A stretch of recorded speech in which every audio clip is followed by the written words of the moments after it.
La? Alis na po ako. Oy, nagmamadali ka yata. Ay, hindi naman po. Halika, magdasal muna tayo. Sige po, La. Sa ngalan ng Ama, ng Anak, ng Espiritu Santo. Amen. Panginoong Diyos, naway gabayan niyo siya sa lahat ng kanyang desisyon sa ginagawa sa kanyang buhay. Panginoon, kayo na po ang bahala sa aking apo. Amen. Napakaswerte mo, Mama Mira. Madasalin ng lola niyo. Naku, lagi kasi akong nag-aalala sa iyo, Amira. Lalo na ngayong ang daming nangyari sa pamilya namin. Kaya huwag mong kalilimutan, ha? Laging hihingi ng tulong sa kanya. Oo naman, La. Paano? Alis na po ako, ha? Sandali lang. Paano yan? Sino bodyguard mo? Nako, La. Kaka-apply lang ho. Kapag nakita niyo kung sino siya, sigurado akong mapapanatag ang loob niyo. Ako, sino kaya yung sinasabi mo yan?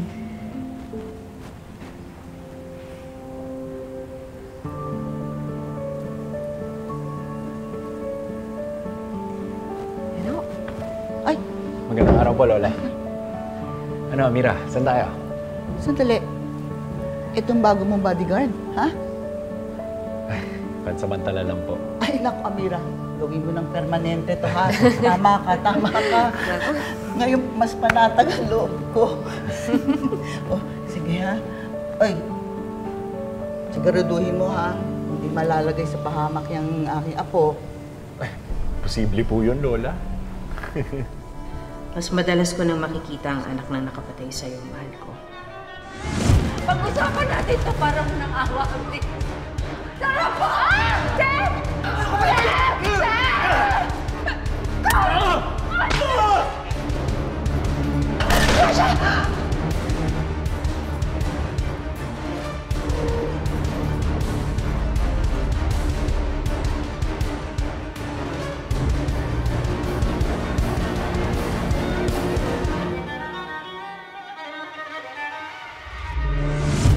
Pumayag na si Alex na tumulong sa paghihigante sa mga tera. Kapag napabagsak na namin ang pamilyang iyon, ang mag-amang De Los Santos naman ang isusunod ko.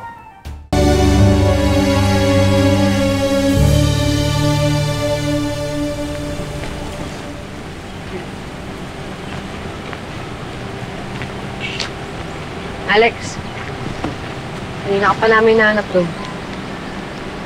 Wala talagang signal dito. Sorry, nadamay ka pa. Wala naman talaga sa plano to. Usapan, balikan lang. Ako ba, Mira, wala yun. Trabaho to. Gusto ko lang talaga makontakt si Rose para alam niya rin kung asan tayo. Sige, pag may signal na, sabihin mo sa akin ako nakakausap kay ate. Sinasabi mo lang yan kasi alam mo, hindi na natin siya makakontak eh. Bakit? Sino ba mas takot sa atin kay ate? Ako yata. Amira, ano na palang gagawin natin dun sa sinabi ni Aling Vir na tol kay Maxine? Hindi naman tayo sigurado kung may kasama talaga siya ron namatay si Mang Crisanto. Pero syempre, di ba dapat managot pa rin siya? Alam mo, napapaisip na ako eh. Ang tama pa ba itong ginagawa kong paghihigante? May mga gabi kasi hindi ako makatulog. Iniisip ko yung mga taong nasaktan ko. Kahit binabalik ko lang naman sa kanila yung karma. Yung balak mong gawin? Ito. Siguro dadagdagan ko na lang tong pagtulong ko. Tutulong na lang ako sa mga naape, mga nangangailangan. So, okay ito eh. Welcome back. Ha? No, welcome back. Sinabi mo yan, parang bumabalik na yung dating Amira na kakilala ko. Uy, Amira, baka naman pwede ka mag-request.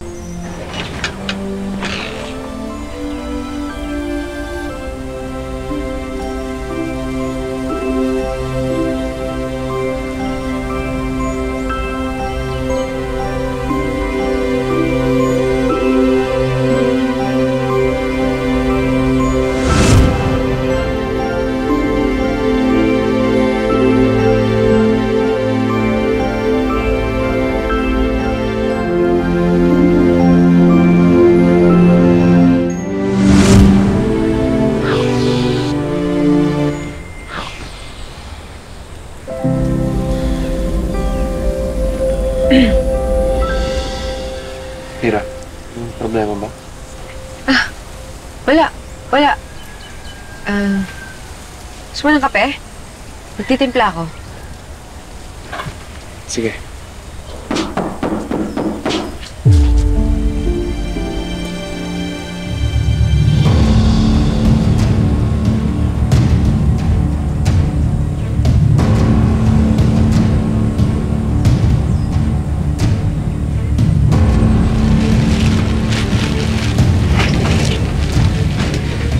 Oh, easy. Seb, nagawa mo dito? Okay.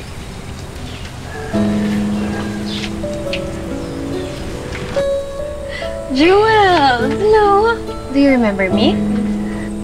It's important that we learn self-defense.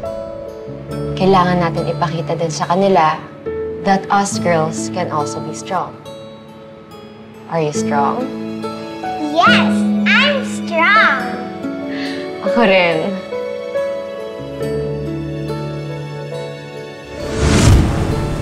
Hi po. Hello? What are you doing here?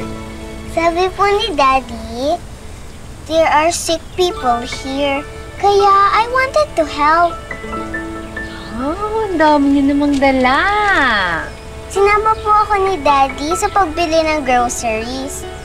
I hope they like it.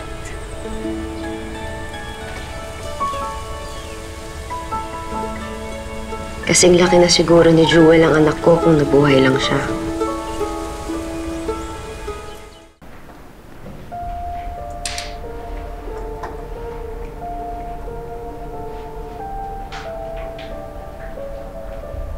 Amila, dinalang kita ng tsaa para maganda ang tulog mo mamayang gabi. Salamat, Magnolia.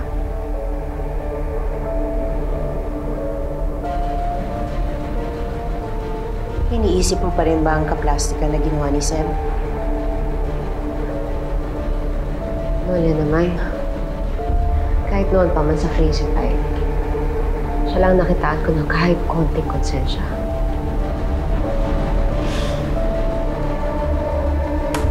Kaya ka pala niya ni Ray.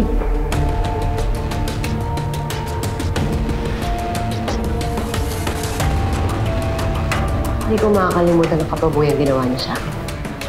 Pero Magnolia, ang bigat magdala ng galit. So anong gusto mong sabihin? Na gusto mo magpatawad?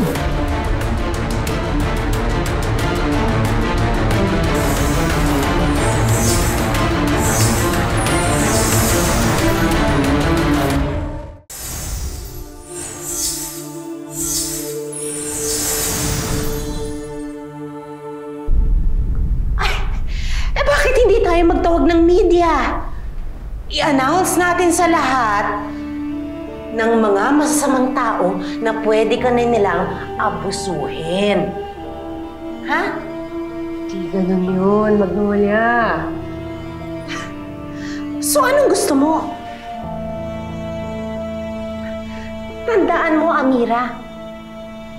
Yung ginagawa ni Seb na yan, yung pagtulong-tulong niya sa mga tao, pakitang tao lang niya yun sa'yo. Ginagawa lang niya yun para magpa-PR sa'yo. Tandaan mo, wala sa bukabularyo ng mga tera ang pagbabago.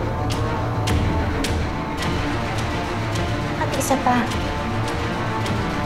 gusto ko din ipaalala sa'yo, Amira, na may kinalaman din yung Maxine na yan sa pagkamatay ng tatay mo. Yung araw namatay ang tatay mo, may nakita akong babaeng tumakbo palabas galing sa bahay niyo. Ito ba siya? Oo, siya to. Siya nga. Di ba?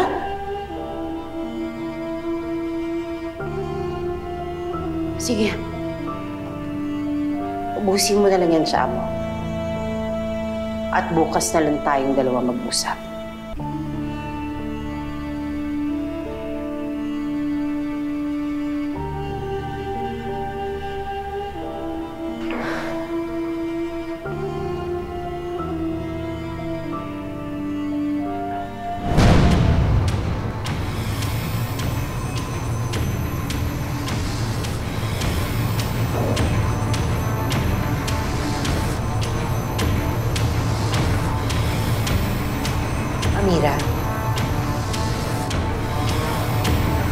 Panahon na, hindi ba, para pagbayarin natin si Maxine sa mga kasalanang nagawa niya? At hindi ba, kailangan maramdaman din niya lahat ng sakit at hirap na sinapit ng tatay mo.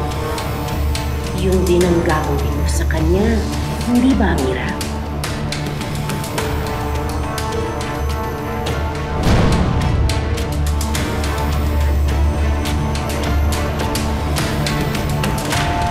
Susunod lang si Maxine. Sa gagawin kong tama, Gloria.